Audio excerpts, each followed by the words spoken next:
Hello दोस्तों, स्वागत है आप सभी का एग्जाम जीके में।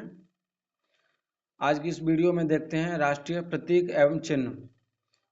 ये ऐसे प्रश्न हैं जो इनमें कभी बदलाव नहीं हो सकता है और ये प्रश्न सभी परीक्षाओं में आते रहते हैं, चाहे रेलवे की हो या पुलिस की हो, जीडी हो, कोई भी हो। तो चलो देखते हैं। आपका पहला प्रश्न है, भारत का राष्ट्रीय ध्वज क्या है?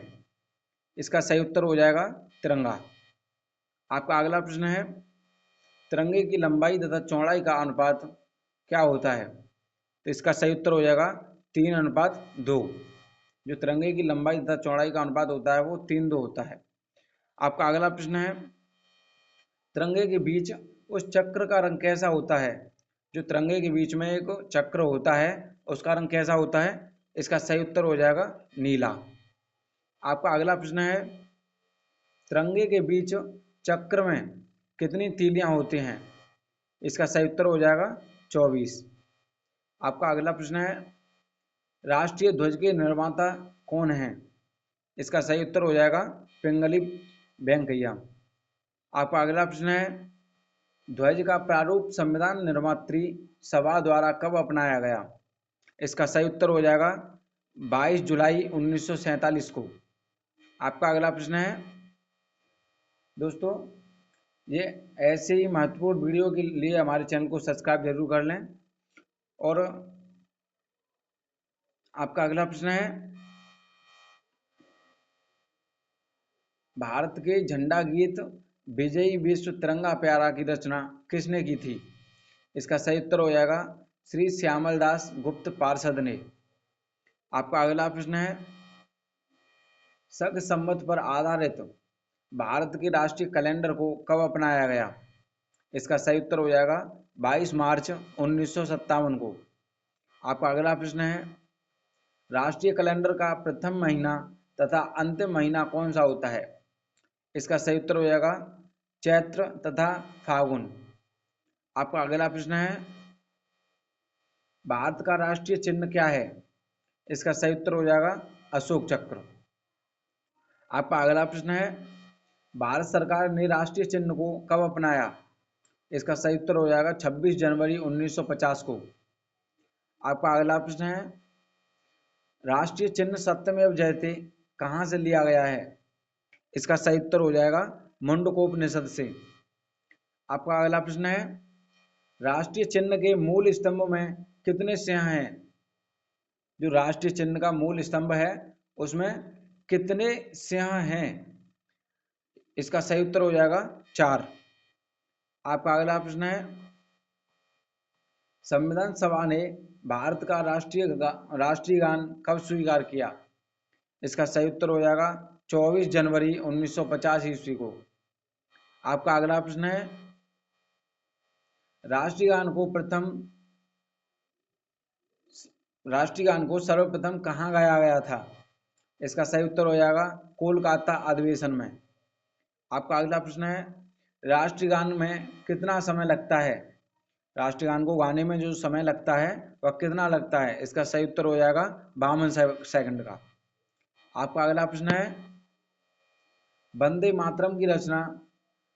मातरम के रचयिता कौन है? इसका सही उत्तर हो जाएगा बंकिम चंद्र चटर्जी। आपका अगला प्रश्न है, वंदे मातरम को संविधान सभा ने राष्ट्रीय गीत कब स्वीकार किया? इसका सही उत्तर हो जाएगा 24 जनवरी 1950 ईस्वी को।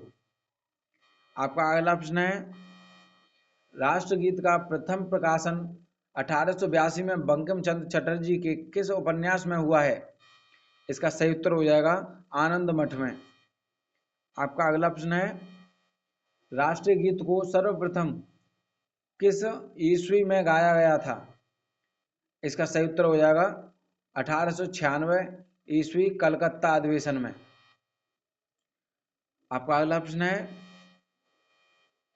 राष्ट्रगीत के प्रथम गायक कौन थे? इसका सही उत्तर हो जाएगा पंडित ओकार नाथ ठाकुर। दोस्तों ऐसे ही वीडियो पाने के लिए हमारे चैनल को सब्सक्राइब जरूर कर लें और ज़्यादा से ज़्यादा अपने दोस्तों के साथ शेयर करें। वीडियो अति महत्वपूर्ण है। आपका अगला प्रश्न है, राष्ट्रगान की सर्वप्रथम धुन किसने बनाई थी? जो सबसे पहले राष्ट्रगान की धुन बनाई थी वह किसने बनाई थी? इसका सही उत्तर हो जाएगा जदुनाथ भट्टाचार्य ने। आपका अगला प्रश्न है, राष्ट्रगीत का अंग्रेजी अनुवाद किसने किया था? इसका सही उत्तर हो जाएगा श्री अरविंद घोष ने। आपका अगला प्रश्न है, राष्ट्रगान का उर्दू अनुवाद किसने किया था?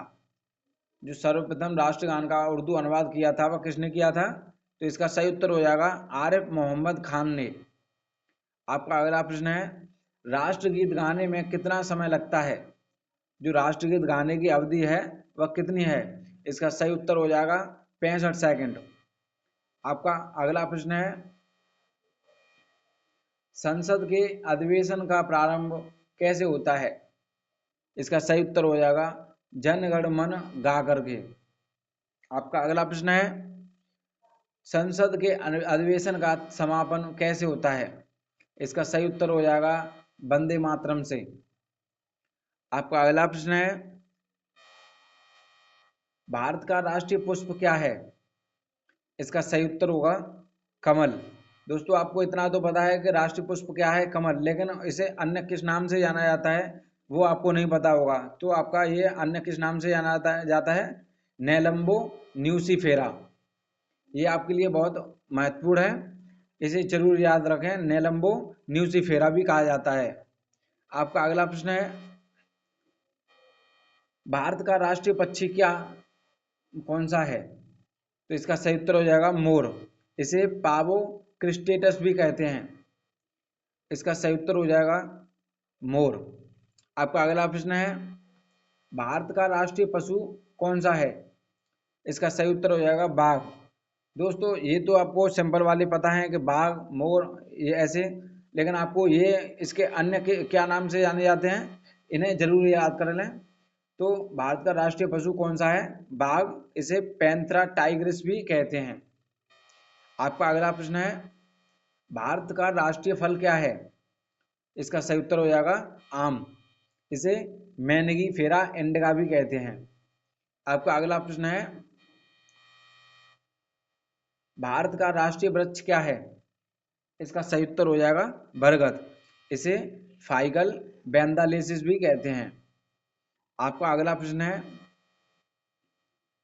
भारत का राष्ट्रीय जलीय जीव क्या है? इसका सही उत्तर हो जाएगा डॉल्फिन। दोस्तों वीडियो अच्छी लगी हो तो हमारे चैनल को सब्सक्राइब जरूर कर लें और ज़्यादा से ज़्यादा अपने दोस्तों के साथ शेयर करें, और ऐसे ही वीडियो पाने के लिए हमारे चैनल से जुड़े रहें। धन्यवाद।